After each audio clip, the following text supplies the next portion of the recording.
English भाषेचा माझा कधी संबंध आला नाही. मला फक्त मराठी भाषा कळते चांगली. पण गरज व्यक्त जी होते म्हणजे मुख्यमंत्र्यांनी गरज व्यक्त केली तशी गरज ना.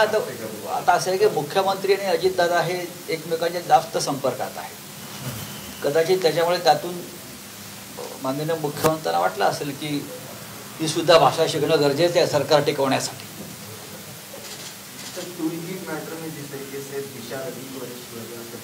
किसको दिशा रवि और बाकी जो एनवायरमेंट एक्टिविस्ट वो भी एंटीसिपेटरी बेटिंग की एप्लीकेशन कर रहे हैं, उनके भी अरेस्ट के चांसेस है. किस तरीके से देखते हैं इस पूरे मामले में? मैं देखता हूँ. मैं देखिए इंदिरा गांधी ने जब इमरजेंसी लाई थी तब इंदिरा जी ने कहा था कि इमरजेंसी है. इंदिरा गांधी ने बोलकर इमरजेंसी ऑफिशियल राष्ट्रपति जी के सिग्नेचर से इस देश में आपातकाल की घोषणा की. आज का आपातकाल जो है वो इंगित भाषा में आपने जो कहा ना वो कि आपातकाल तो है लेकिन उसका खुला या जाहिर तरीके से उसको घोषणा नहीं. इस प्रकार की घटना हमारे सामने आ रही है. अब देखिए गृह मंत्री जी का हमने बयान देखा है. जो कार्रवाई एक्टिविस्ट पर हो रही है उसका समर्थन गृह मंत्री जी ने किया है. वो सरकार की भाषा है. सरकार को अगर लगता है कि ये 20 साल के जो बच्चे हैं जो पर्यावरण के क्षेत्र में काम करते हैं या सोशल एक्टिविस्ट हैं उनसे देश को खतरा है, तो क्या हमारा देश इतना बड़ा इतना कमज़ोर हो गया? या 10, 12, 15, 20 साल के बच्चों से भी हमको देश को खतरा हो गया है? उस बारे में देश में खुली बहस होनी चाहिए. तो पेट्रोल डीजल प्राइस को लेकर जो हर दिन भाव बढ़ रहे थे, केंद्र सरकार के कुछ मंत्रियों ने कहा था कि जिस तरीके से कुछ राज्यों में राज्य के स्तर पर टैक्सेस कम किए गए, तो महाराष्ट्र में क्या स्तर? महाराष्ट्र में जो केंद्र सरकार में जो बहुत बकाया बाकी है वो पहले रिलीज करें. महाराष्ट्र बड़ा स्टेट है.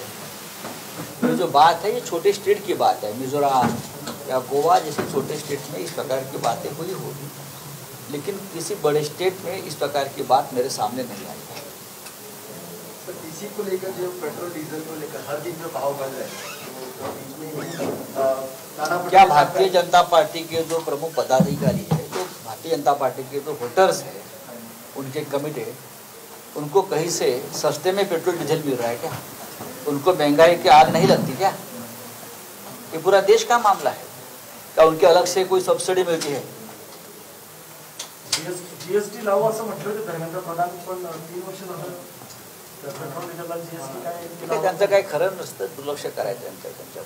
सर मेट्रोमॅन श्रीधरन यांनी 88 वर्षी बीजेपीमध्ये प्रवेश केलेला आहे आणि केरळचे मुख्यमंत्री व्हायची इच्छा व्यक्त केली आहे. शुभेच्छा आहेत त्याला. आणि एक वाक्य आता त्यांनी वापरलंय की सध्या काही झालं तरी मोदींना टीका करण्याची खूप निघालेली आहे. मोदींवरती कोणीच टीका करत. व्यक्तिशः प्रधानमंत्री मोदींवर कोणी टीका करताना मला दिसत नाही, पण धोरणांवर टीका करणं राष्ट्रहितासाठी जर कोणी करत असेल तर त्या संदर्भात कोणाचा जळफळाट व्हावा किंवा त्या सगळ्यांना देशद्रोही ठरवावं असं काही घडलेलं नाही. श्रीधरन जे आहे मेट्रोमॅन वगैरे आपण म्हणतो त्यांना मेट्रोमॅन ही जी उपाधी आहे ही UPA सरकारच्या काळापासून मिळाली. ही गेल्या 4 वर्षातलं काम नाही.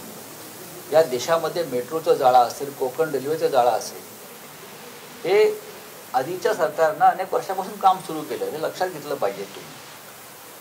पण श्रेय लाटायचं आणि माणसंही चोरायची, लाटायची, हे आता नवीन राजकारण या देशामध्ये जर उदयाला येत असेल तर ते जितके दिवस चालवलं जाते तितका काळ आपण ते चालवलं पाहिजे. हे प्रत्येक सरकारच्या काळामध्ये होत असतं, तर त्याला फार दोष द्यायचं कारण नाही. जसं मगाशी म्हटलं ना की इंदिरा गांधींनी जाहीरपणे इमर्जन्सी आणीबाणी लावली होती म्हणण्यापेक्षा आता ती छुप्या पद्धतीनं मागच्या दारानं चोर पावलानं लावली जाते. जे इमर्जन्सीमध्ये होत होतं ते सगळं आता होत आहे. फक्त ती इमर्जन्सी राष्ट्रपतींच्या सहीनं घटनेनुसार बरं का घटनेची मोहर लावून जाऊ दे. पण त्या इमर्जन्सीला विरोध ज्या पद्धतीने म्हणजे अगदी सामाजिक, सांस्कृतिक, साहित्यिक क्षेत्रातून व्हायचा, आता कला क्षेत्रातून देखील ती इमर्जन्सी उठवून लावण्याचे प्रयत्न झाले होते. ह्या पार्श्वभूमीवर आत्ताचे सेलिब्रिटी किंवा आत्ताची सगळी मंडळी ती एकतर गप्प बघतात किंवा त्या काळातले ते सेलिब्रिटी होते, ते एका राष्ट्रीय विचारात कमिटेड होते असं माझ्या लक्षात. मी असा नेहमी विचार करतो, त्यांचा स्वातंत्र्य चळवळीशी संबंध होता.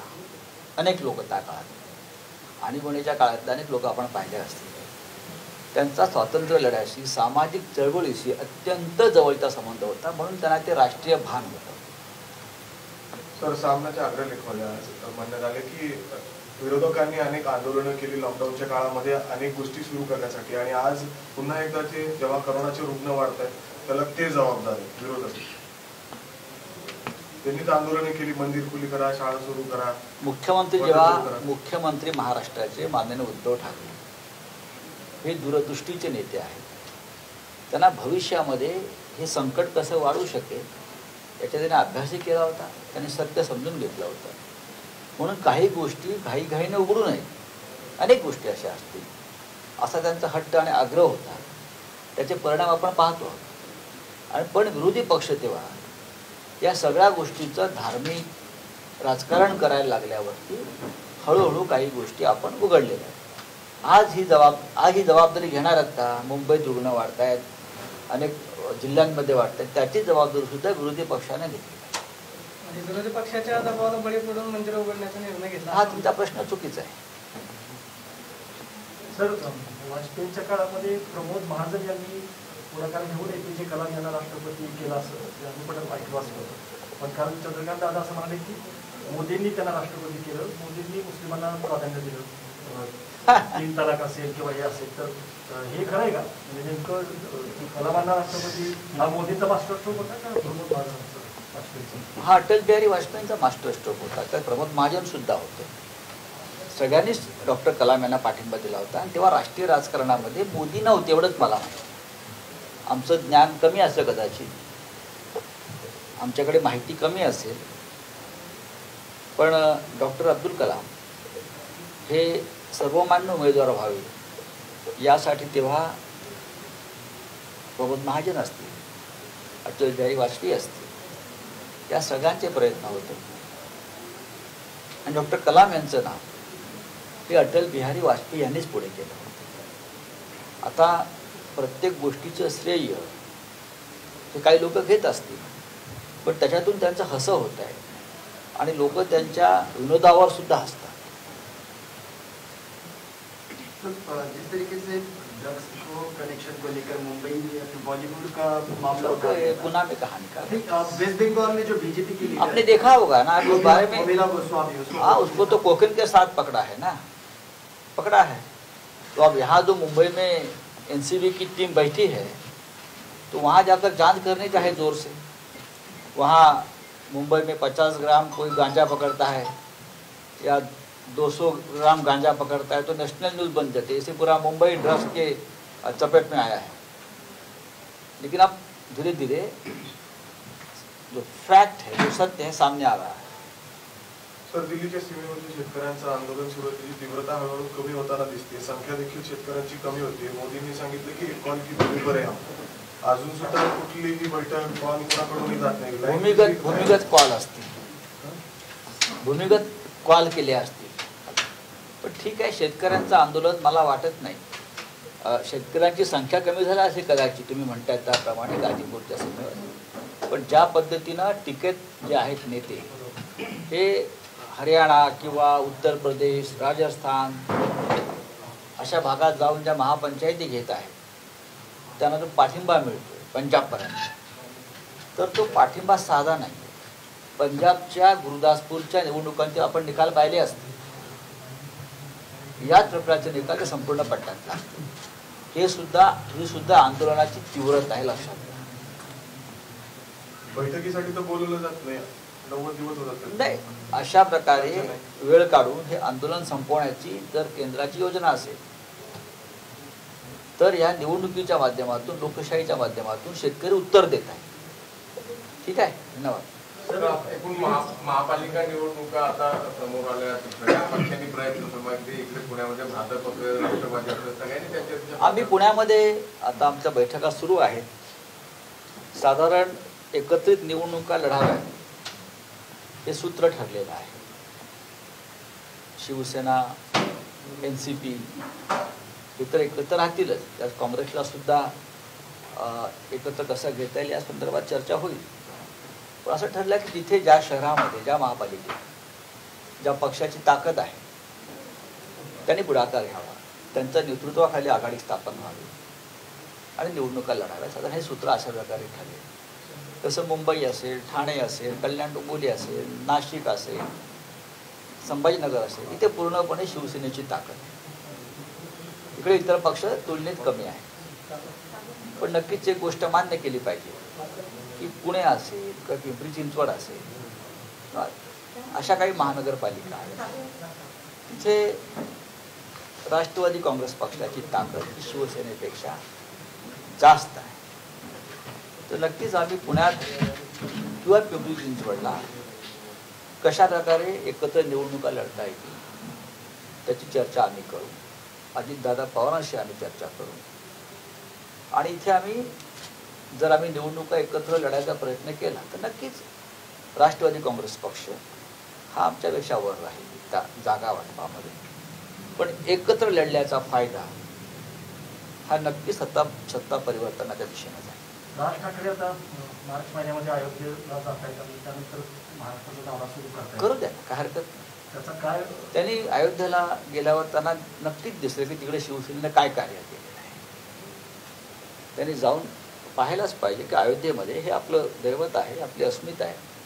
आणि या देशातल्या प्रत्येक राजकीय नेत्यांना, सामाजिक कार्यकर्त्यांना अयोध्येत जाऊन जो लढा त्या देशातल्या हिंदूंनी तिकडे दिला, त्याच्यात शिवसेनेचा सहभाग होता, त्याच्या खुणा आजही तिकडे आहेत.